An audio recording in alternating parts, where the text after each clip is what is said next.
Hi friends, నమస్తే. ఇది సొద్దపిండితో కుడుములు చేస్తున్నాం ఫ్రెండ్స్.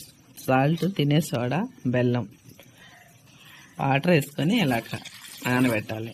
లేచి నానబెట్టాక ఈ పిండి ఇందులో వేసుకొని బెల్లమును, సొద్దపిండి, తినే సోడా, సాల్ట్ బాగా కలుపుకోవాలి.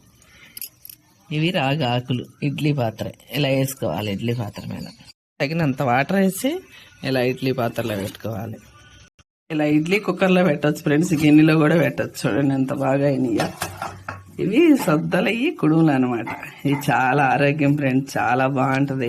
షుగర్, బీపీ ఉన్నవాళ్ళు కూడా తినొచ్చు. చిన్నపిల్లలకి రోగాలకు దూరంగా ఉండాలంటే ఫ్రెండ్స్ ఇలాంటి వంటలు చేసుకొని తినాలి.